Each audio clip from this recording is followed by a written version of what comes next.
നമസ്കാരം. ഒരു ജനാധിപത്യ മതേതര സമൂഹം എന്ന നിലയ്ക്ക് ഇന്ത്യയുടെ ഭരണഘടനാ സത്തകളെ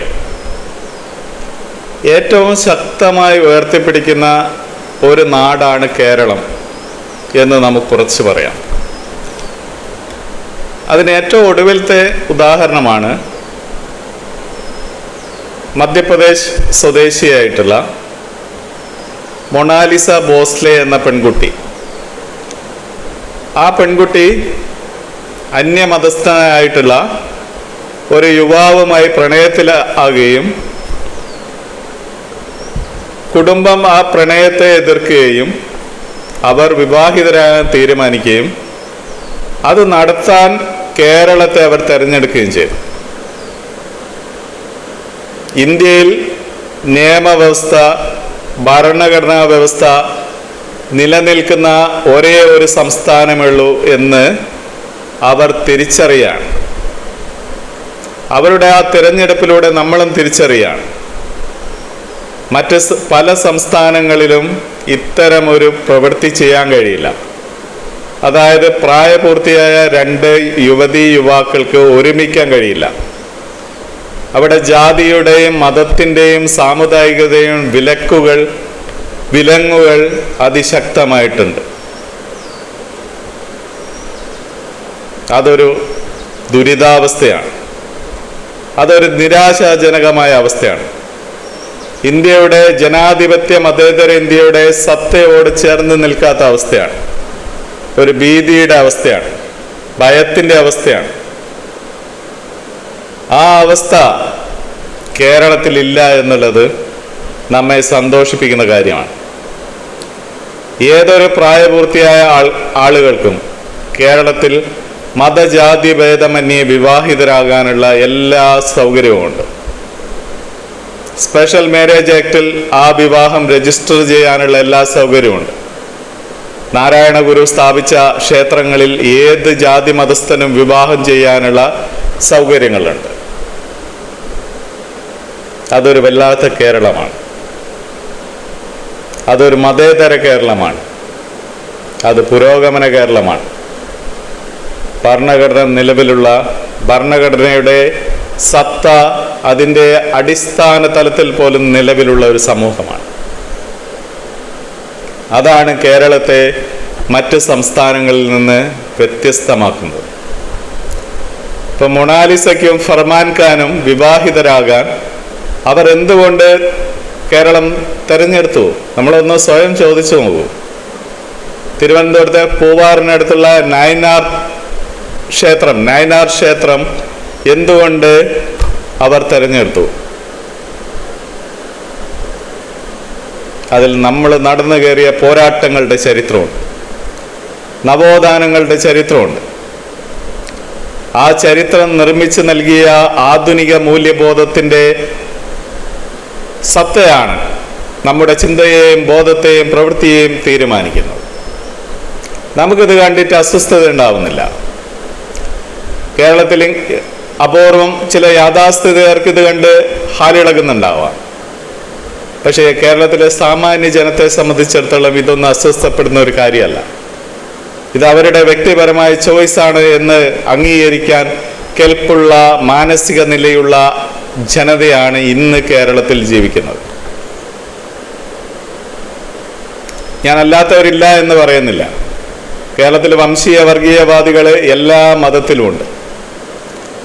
അവർ ഏറ്റവും ശക്തമായി ഉയർത്തിയ മൊണാലിസയുടെ പ്രായം സംബന്ധിച്ച ആരോപണമാണ്. ആ ആരോപണം ഇന്ന് പത്രസമ്മേളനം നടത്തി അവർ തന്നെ കൃത്യമായി വ്യക്തമാക്കുകയുണ്ടായി.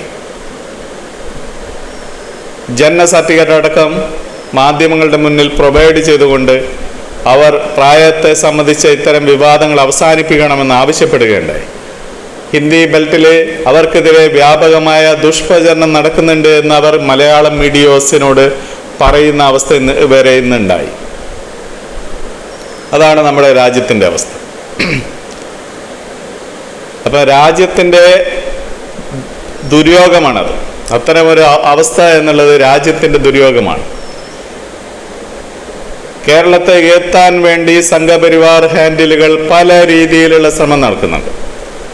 കേരള സ്റ്റോറി എന്നുള്ള ഒരു സിനിമ കേരളത്തിലെ ഒരു സംഘിയല്ല ചെയ്തത്. കേരളത്തെ ഇകത്താൻ വേണ്ടിയിട്ട് ഉത്തരേന്ത്യയിലെ ഗുജറാത്തിലെ നാലാംകിട സംഘിയാണ് കേരള സ്റ്റോറി എന്നുള്ള സിനിമ എടുത്തത്. അത് സമൂഹത്തിനുണ്ടാകുന്ന ഡാമേജ് എത്രമാത്രമാണ് എന്നുള്ളത് നമ്മൾ ചിന്തിക്കണം. കാരണം കേരള എന്ന് നമ്മൾ ഗൂഗിൾ ചെയ്യുന്ന സമയത്ത് ആദ്യം തെളിഞ്ഞു വരിക ഇത്തരം ദുഷ്പ്രചരണങ്ങളുടെ മാധ്യമ വാർത്തകളായി. അത് ലോകത്തിൻ്റെ വ്യത്യസ്ത കോണിൽ ജീവിക്കുന്ന അല്ലെങ്കിൽ ജീവിക്കാൻ ആഗ്രഹിക്കുന്ന, ജോലി ചെയ്യാൻ ആഗ്രഹിക്കുന്ന മലയാളിയെ സംബന്ധിച്ചിടത്തോളം അതൊരു നെഗറ്റീവായിട്ടുള്ള വാർത്തയായിരിക്കും. അപ്പം ഗുജറാത്തിക്കും ഉത്തർപ്രദേശുകാരനും കേരളത്തോട് എന്താണ് ഇത്ര വിരോധം? അവൻ്റെ സംഘപരിവാർ രാഷ്ട്രീയത്തെ നമ്മൾ ഏറ്റെടുക്കുന്നില്ല എന്നുള്ളതാണ് വിരോധം. അവൻ്റെ വംശീയതയുടെ, ജാതീയതയുടെ രാഷ്ട്രീയത്തെ നമ്മൾ ഏറ്റെടുക്കുന്നില്ല എന്നുള്ളതാണ് അവർ വിരോധം. അവരുടെ ഈ ഹെഗമണിക്കൊന്നും തലവെച്ച് കൊടുക്കുന്ന ഒരു സമൂഹമല്ല കേരളത്തിലുള്ളത്. കേരളത്തിന് മറ്റു സംസ്കാരങ്ങളുമായിട്ടുള്ള ബന്ധം എന്നുള്ളത് നൂറ്റാണ്ടുകൾക്ക് മുമ്പുള്ളതാണ്. ഉത്തരേന്ത്യക്കാരൻ വിദേശിയെ കാണുന്നതിന് മുമ്പ് കേരളം പല നാടുകളുമായിട്ട് വ്യാപാരം നടത്തിയിട്ടുണ്ട്. അറബുകളായിട്ട് നടത്തിയിട്ടുണ്ട്, ചൈനക്കാരുമായിട്ട് നടത്തിയിട്ടുണ്ട്, യൂറോപ്യൻസായിട്ട് നടത്തിയിട്ടുണ്ട്. അങ്ങനെ ഒരു വലിയ സാംസ്കാരിക വിനിമയത്തിൻ്റെ ചരിത്രമുള്ള നാടാണ് കേരളം എന്ന് പറയുന്നത്. അത് ഒരു സംഘപരിവാറിനുകാരനെ മനസ്സിലാവണമെന്നില്ല. കാരണം അവനെ സംബന്ധിച്ചിടത്തോളം ചരിത്രബോധമല്ല അവനെ നയിക്കുന്നത്. അവനെ നയിക്കുന്നത് മിത്തുകളിലും പുരാവൃത്തങ്ങളും അടങ്ങിയിരിക്കുന്ന കഥകളും സമൂഹത്തിൽ വ്യാജ ദുഷ്പ്രചരണത്തിലൂടെ പ്രചരിപ്പിക്കപ്പെടുന്ന വ്യാജ ചരിത്രങ്ങളും മാത്രമാണ്. അതല്ല യഥാർത്ഥ നാട്. അവൻ ഇന്ത്യ എന്നുള്ള വികാരത്തെ ഉൾക്കൊള്ളുന്ന വിധം പോലും എന്താണ്? സങ്കുചിത ചിന്തയോടുകൂടിയാണ്. വെറും കേവലം സാംസ്കാരിക ദേശീയതയിൽ അടിസ്ഥാനമാക്കി മാത്രമാണ് അവന് ദേശീയത പോലുള്ളൂ. അതുകൊണ്ട് തന്നെയാണ് ദേശീയ സ്വാതന്ത്ര്യ പോരാട്ട കാലയളവിൽ പോലും അവൻ ബ്രിട്ടീഷുകാരുടെ പക്ഷത്ത് നിന്നത്. അവൻ ഈ മൂവ്മെൻറ്റിൻ്റെ ഭാഗമാകാതിരുന്നത്. കാരണം ബ്രിട്ടീഷുകാർ ഇന്ത്യയുടെ സോഷ്യൽ ക്ലാസിനെ അവൻ്റെ താല്പര്യങ്ങൾക്ക് കൃത്യമായിട്ട് ഉപയോഗിച്ചിട്ടുണ്ട്. ഇന്ത്യയുടെ മേൽത്തട്ട് വിഭാഗങ്ങളെല്ലാം തന്നെ അവൻ്റെ ഇൻസ്ട്രുമെൻ്റ് ആയിരുന്നു, ബ്രിട്ടീഷുകാരുടെ ഇൻസ്ട്രുമെൻ്റ് ആയിരുന്നു അവൻ്റെ ഈ കൊളോണിയൽ താല്പര്യങ്ങൾ നടപ്പിലാക്കാൻ. ഇവിടെയുള്ള അധികാരി വർഗം മുഴുവൻ എന്താണ്? ഉന്നത ക്ലാസ്സിൽപ്പെട്ടവരായിരുന്നു. അതുകൊണ്ടാണ് ബ്രിട്ടീഷ് ഭരണം അവർക്ക് പിന്നീട് സ്വീകാര്യമായി മാറിയത്. നാം അതിനെതിരെ പോരാടുന്ന സമയത്ത് ഇവർക്കത് സ്വീകാര്യമായി മാറിയതിൻ്റെ കാര്യം അതാണ്.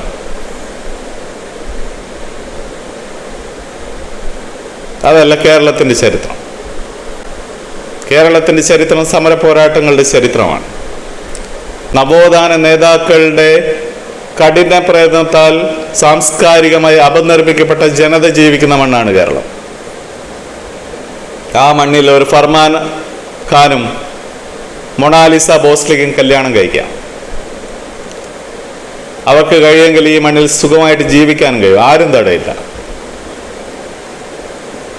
അതാണ് കേരളത്തിൻ്റെ സാമൂഹിക സാംസ്കാരിക ബോധം എന്നുള്ളത്. അത് പതിറ്റാണ്ടുകളായി നേടിയ ഒന്നാണ്, നൂറ്റാണ്ടുകളായി നേടിയ ഒന്നാണ്. അവരെ സംസ്കാരങ്ങളുമായിട്ട് വിനിമയത്തിലൂടെ നാം സാംശീകരിച്ച ഒന്നാണ്. അതൊന്ന് അട്ടിമറിക്കാൻ ഒരു സംഘപരിവാറുകാരന് കഴിയില്ല. അവൻ്റെ വംശീയ വർഗീയ രാഷ്ട്രീയത്തിന് കഴിയില്ല. അത് സംഘപരിവാരക്കാരൻ്റെ മാത്രമല്ല, അത് ഒരു ഇസ്ലാമിക മതമൗലികവാദിക്കും കഴിയില്ല.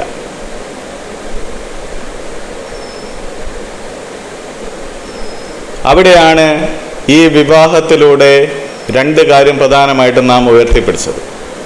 ഒന്ന്, ഏത് രണ്ട് വ്യക്തികൾക്കും, പ്രായപൂർത്തിയായ ഏത് രണ്ട് വ്യക്തികളും വിവാഹം കഴിക്കാൻ കേരളത്തിൽ കഴിയും എന്നുള്ള കാര്യം. രണ്ട്, മതമോ ജാതിയോ ദേശമോ ഭാഷയോ വ്യത്യാസമില്ലാതെ രണ്ട് ഇണകൾക്ക് ഒന്നായി ചേരാനുള്ള ഭരണഘടനാപരമായ അവകാശത്തെ ഉയർത്തിപ്പിടിക്കുന്ന മണ്ണാണ് ഇതെന്നുള്ള കാര്യം. ഈ രണ്ട് കാര്യമാണ് കേരളത്തെ ഇന്നത്തെ ഇന്ത്യയിൽ വ്യതിരിക്തമായി നിലനിൽക്കാൻ പ്രേരിപ്പിക്കുന്ന ഘടകം. അതെക്കാലം അങ്ങനെ തന്നെ ആയിരിക്കും. ഏത് വംശീയ വർഗീയവാദികളും എത്ര ശ്രമിച്ചാലും ഈ മണ്ണിൻ്റെ ഈ ബഹുസ്വര പാരമ്പര്യത്തെ, പുരോഗമനത്തെ അടർത്തിയെടുക്കാൻ, തട്ടിമറിക്കാൻ കഴിയില്ല. മൊണാലിസ ബോസ്ലേക്കും ഫർമാൻ ഖാനും ജീവിതത്തിൽ എല്ലാ ഐശ്വര്യങ്ങളും ആശംസിച്ചുകൊണ്ട് ഈ ശ്രീനാരായണ ഗുരുവിൻ്റെ മണ്ണിൽ അവർക്ക് സധൈര്യം ജീവിക്കാമെന്ന് ആശംസിച്ചുകൊണ്ട് നിർത്തുന്നു.